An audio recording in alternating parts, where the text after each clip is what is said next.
What's up, everybody? This is Lamon Archey, and you're listening to the Longino Show. What's up, world? What's going on? Welcome to the Longino Show. If you haven't already, go to the official website at TajLongino.com for the latest entertainment news and celebrity interviews. My guest today is taking daytime soap opera by storm. The next sensation, he's on Days of Our Lives right now. Ladies, welcome Lamon Archey to the Longino Show. How you doing, brother? I'm doing good, man. I like that introduction. I like that. We got to do it right. Yeah. We got to do it right. So you're on Days of Our Lives right now. Now I'm going to tell you. Yeah. I'm not going to tell you my age, but when I was young, many years ago, my sister, Bernie Mac, long time ago. Yeah. You know, she had me watching soap operas, right? General Hospital, Days of Our Lives, All My Children, and they were pretty interesting. Oh, everything. Oh yeah, we was all across the board. So to see that many years later that it's still going and soap opera TV is still very in demand, how does it feel being on Days of Our Lives, which is a historic, soap opera show? And tell us how you came into the role. Well, yeah, I mean, it feels great. Days of Our Lives, if I'm correct, it's been around 54 years. I think we just ran up on our 54th year on the show. And it's just, I actually, my first acting role was on Days of Our Lives, where I played a Salem PD police officer. So I've kind of come full circle, to come back and make Days of Our Lives my home. And, the cast, the crew, everyone is just, just real nice. It's almost like a second family over there. And it's definitely a place that I call home right now. I'm having, a great time there. We got the daytime Emmys coming up later this month. We've got some great actors and actresses that are nominated, and just having a good time, taking it day by day. Back in the day, when I know Hollywood has changed over the years with the way how long they record shows and scripts. So I know that years ago, right, shows you would take probably months to record so many episodes, and now they're crunching it in within a day or a week. How was because I know you was on Young and the Restless as well, so can you talk about the challenges and the difference in structure on how they prepare and gather the shows up versus how it used to be when you had a little more time? Well, I mean, I can't really speak on too much on how it used to be, but I mean, as of right now, I mean, it goes by super fast. I mean, we got some people that, that are shooting 2 episodes in one day, showing up to work in the morning with 50 pages of dialogue that all have to be memorized.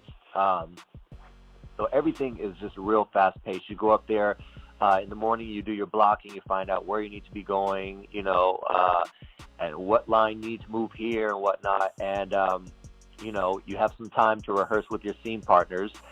And when it's time to put up the scenes, they call you out to the stage. You go out there, you rehearse one time, and then you put the scene up. And for the most part, everyone gets one take. They will do another take if, something, if someone messes up the line or something's done wrong. But for the most part, everyone does their scene in one take. And, with some people having 50 pages of dialogue and whatnot, it's needed to go that fast. I mean, there's no way you would be able to take up, an hour or 2 hours, like on some sets, nighttime TV and film, on one scene with 50 pages of dialogue. There's no way that would be possible. So everything is just real fast paced. And, it's get in, do your job, and move on to the next. 50 pages of dialogue. Yeah, exactly. That's a lot. That's a lot of pressure. It's a lot. That's a lot. I always say that it's more hours spent at home or wherever people, do their lines than there is actually on set. We're on set for maybe 5 hours or so. I mean, it's not often. Well, I won't say, everyone's different, but most times I'm not there a full 8 hours. most of the time that I spend working is at home, memorizing my lines, getting my beats down, and making sure that I fully understand the scene and what needs to happen, more so than I spend, the time at set doing the scene. Everything's really fast at work. Everybody has their own creative process, right? You have, like you said, you're at home studying. Somebody might go out in the hills and study. Somebody else might go to a little side studio and study. Everybody has their own way of studying and remembering their lines, going over their script, playing out these scenes in their head and how they're supposed to go. Tell us your creative process. How do you get prepared for a day like this where you might have 20 to 50 pages of dialogue to remember? Well, me, I need time. I mean, I can memorize my lines fairly quickly, but I do need time. When I get a script, I separate my pages and get my scenes, locked up in order, and then I'll kind of break down as far as like how my character is feeling when the actress or the actor that I'm working with says certain things, and I'll basically break it down line by line. And then once I've broken, all the scenes down, then I'll memorize it and then start working. I'll rehearse at home with my fiance, and I would say on average, I mean, if need be, if I have to, I can get everything down in one day. But I usually like to have at least 3 days with the script, so I can just take my time and just figure out new things over the days. Because new things come to me the longer I've had the scenes. Whether it be if I want to add a little something or if I want to take away a little something. I mean, just new life is created within the scene for me. The longer I have it. And that's kind of my process. There are some people on set that I know that come to work, read their scene for the first time, and put up their scene the same day. I'm definitely not one of those people, but there are some people who have just been doing it for years, and the memory is like a muscle. It's like once you've been memorizing stuff for so many years, it just kind of builds up. So like when you have, I've always wanted to know how actors do this. I know this is part of acting school and just experience, right? Experience is the best teacher, and the more you work, the more it just becomes natural to you. But you have to remember all those lines, right? I'm just trying to paint a picture for my listeners, for people who are getting into this acting and thinking you can just jump out there and read some lines and just go do it. How do you, let's say you practicing at home, and one of your lines you have to get emotional. Another line you have to cry. How do you just turn that on and off, very quickly, and just know, okay, I got to cry, so I'm going to have to go into this, like that creative process of, is that part of acting school and knowing how to do that, or did that just comes with experience? I think a little bit of both. I think acting school is definitely needed. And I think it also comes with experience. Just, you really have to tap in to the character. You really have to feel what's going on. And I mean, there have been times where, I haven't really been able to feel exactly what's going on with the character. So what I'll do is I'll tap into some of my own experiences. So I may be thinking about, my grandfather that passed last year, or I may be thinking about just anything that strikes a nerve in me. I'm real sensitive to, one thing I'll do is I'll pull up YouTube videos of fathers that come back from the war, that have been in Afghanistan or wherever they have been for a long time, and they come back and they surprise their kids. That gets me every time. So what I can do is I can pull up some of those YouTube videos and let that emotion kind of boil up to where when it's time to do the scene, I've already kind of got it built up in me. So it's the tears are pretty much ready to fall. So I mean, there's little secrets and little things that you can do like that to work into it. But the best, I always say, the best thing to do is to just be 100%, just 100% dived in to what your character is feeling and everything that's going on in your surroundings at that moment, and just 100% be the character that you are and feel what he's feeling. Okay, so let's talk about that for a second. You know, your childhood, your only child, and you just mentioned your father. So how much of being your only child with no siblings and the experiences that you've had with your parents, how much did that play into you as an actor? And I mean, how did that grow you as an actor as well? How did that grow me as an actor? I don't know if that really had any effect on me as an actor as a whole. I know when I started with Days of Our Lives, Eli, the character that I play, he came onto the scene and had just found out that his biological dad wasn't who he thought he was. He basically showed up at his real father's funeral, and for his entire life thought his dad was somebody else. Wow. And so, me, myself, I grew up without a father. I knew who my father was. I had met him a couple of times and spent time with him a couple of times, and I talked to him on the phone a few times. But for the most part, I mean, we really didn't have a relationship. My grandfather's the one that raised me.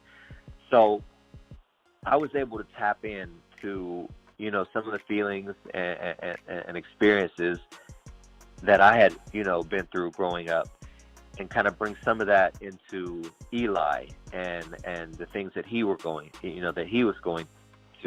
through at that time. So I would say in some ways that did help me for the role that I'm playing now, but I don't know if I could say that, you know, me being a single child or my upbringing helped me, you know, per se in acting as a whole. Well, I know some people, they like to, those things that you experience as a child, right, and even as a teenager can kind of, you know, some people pull from those experiences and try to, you know, whether they're good or bad, and they filter those into what they're doing, you know, whether you... You know what I mean? So, you know, I know I've known of people to do it. So I just, you know, wanted to know if that, you know, those experiences helped you grow as an actor. And of course, it helps you grow as a person, as a man. But, you know, just want to know if those things actually helped you in your career in television. Now, you definitely for different scenarios, for sure. Now, I know do know you was on Young and the Restless. But you said Days of Our Lives feels home. How were those two programs different to where Days of Our Lives feels like home base? You know, you're probably going to stay there, finish it out. And, you know, you've had a good experience with Young and the Restless, but how are the two different? You know, I think Days moves a lot faster. We are 6 months ahead shooting. So what people see that's airing on the TV now, we shot 6 months ago. If I'm correct, I could be wrong, but I think Y&R maybe is 2 months ahead. I could be wrong. It's been a while. So I think we go a lot faster than Y&R does. When I was on Young and the Restless, I was reoccurring, and at Days I'm contract. So I'm there, you know, a lot more. I've been able to build a relationship with a lot more of the characters and everyone there. So I would just say, you know, I would say it's probably, you know, due to the fact that I'm there a lot more, and I've been able to, you know, work with most of the cast, and, you know, on numerous occasions. So that's why I feel like it's more of a home. Nothing against Y&R or anything like that. I just feel like I've been, you know, actually, you know what? I think it's been about a year and a half that I've been at Days, and I was at Y&R about a year and a half as well. Now, do you plan in the near future upcoming projects? I know you got some things coming up. If I'm correct, there's some movies coming up, correct? Movie roles coming up. Let's see here. Well, a movie, I did a TV movie not too long ago that is it's actually already aired. It was on like a Lifetime movie that was called, and I always forget the name of this film. I'll have to plug that later because I might spend 5 How you gonna forget something that you did? You know what, Lamon? How you gonna forget? How you gonna forget a show right? that you wrote? It's like I use my entire memory for these lines, and everything else just goes down the drain. I can only take so much. Well, you know, Lifetime has some great movies. Lifetime is actually one of my favorite stations, and Investigative Discovery (ID) is one of my other favorites. They have some good material on there. Okay, yeah, I actually hosted a ID show one time, myself and Darnell Williams. What was the name of it? See, you about to mess with my memory again. Got Here we go. I can't remember. Did I put you on the spot with the memory again? You got to remember those lines tomorrow. I understand. Don't worry about it. Yeah, exactly. Exactly.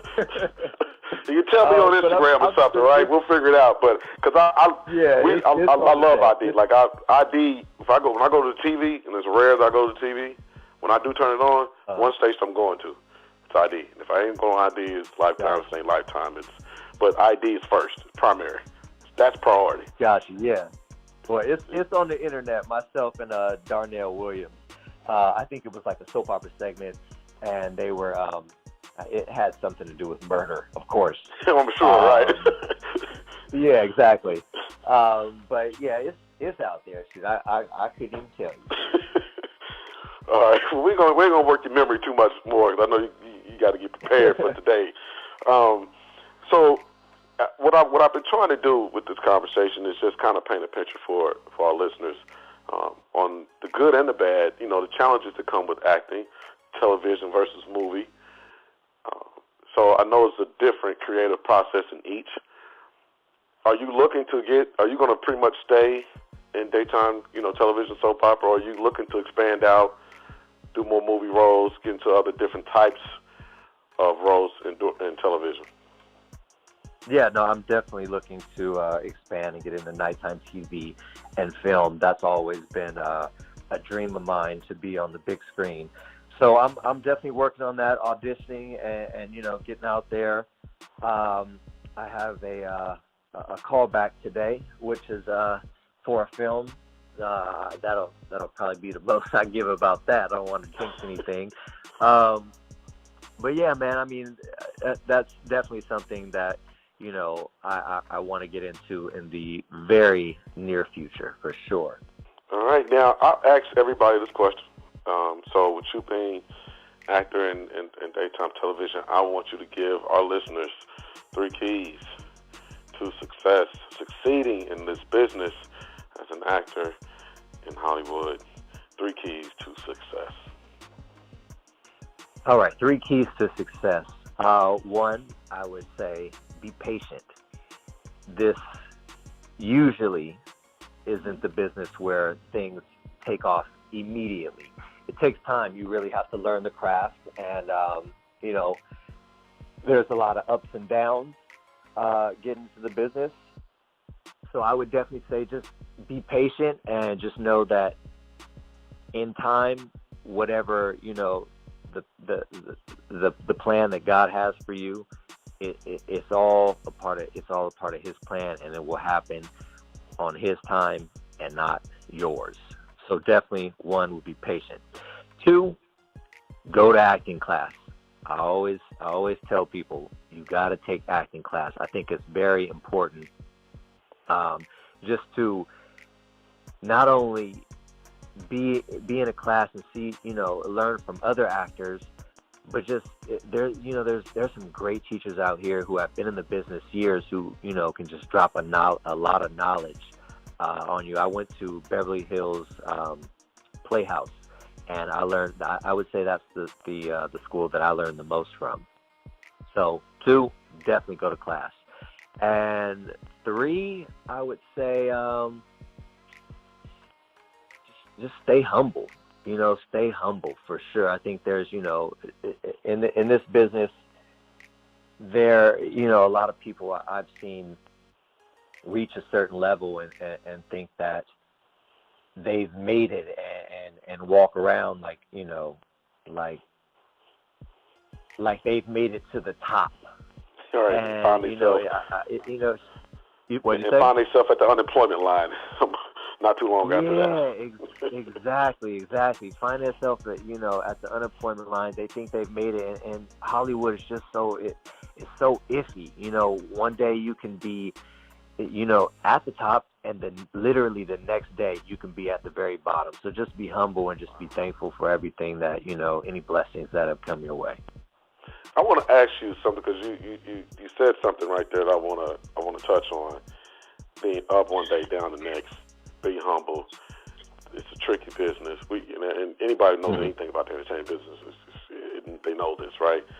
But there's a situation going on in California that I think people are unaware of. Skid Row. There's a lot of homeless out there. Some of them come from the entertainment business.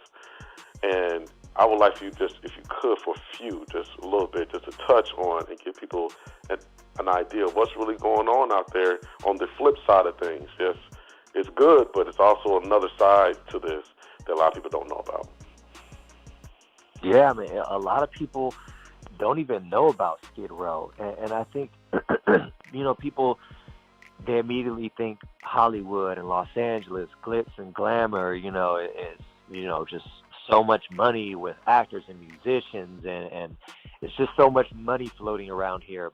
But they don't understand that Skid Row, it's almost like a city where there is just, the streets are filled with homeless people. I mean, there are a lot of people that are doing some good out there, that are, feeding the homeless and providing clothes and whatever shelter they can. But I mean, at the end of the day, there's so many people out there. It's not enough, and I feel like something definitely has to be done. I mean, the city's got to come together, and I mean, I personally don't have the answers.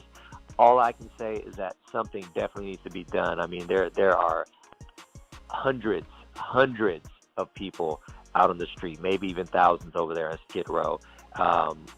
It's definitely something that the city needs to get more involved in, and it's been like that for years. So Wow. To know that it's been around, that's been going on for so many years, and that it just still continues to happen. It goes to show you that whatever we're doing, it's not enough.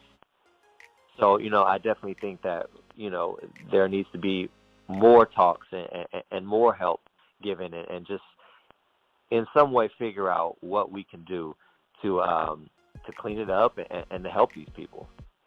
All right. Now, Lamon Archey, Days of Our Lives. Make sure you tune in. Is there anything that you would like people to know about Lamon Archey as a person, as an actor, or Days of Our Lives? I think a lot of people don't know that I have a huge love for dogs, for animals in general. I actually worked at a veterinary hospital as an emergency veterinarian technician for almost 10 years. I was doing that simultaneously while I was modeling. So that's something that I don't really tell too many people. But yeah, I mean, I really have a deep love for animals. Do you have any yourself? I don't now. I did have a dog. My dog passed away a couple years ago, so I've kind of been getting over that. I think I've just gotten to the point where, I think I'm at a place where I could have another dog and be able to fully open myself up to another pet, because my dog was basically another family member. So I think I'm at a point now where, I can start looking and getting another dog. So we'll see. Yeah, I haven't had that luck with dogs like that. I don't know. I didn't, man. I just, me and dogs, we just have this understanding. I don't bother you. You don't bother me. I just never had luck with them, man. I don't. I stay away. I stay in my lane when it comes to them. Really? Yeah, man. Okay, well, you know, I'll send some good vibes to you. Maybe you'll find one that touches your heart. Well, we want to thank you, Lamon Archey, for joining us on the Taj Longino Show. Everybody, make sure you tune in. If you're at home during the day, turn on Days of Our Lives and watch Lamon Archey, man, and enjoy the show. Again, thank you, brother. Appreciate your time. All right, man. Same to you, man. Have a good one. All right, you too, brother. All right.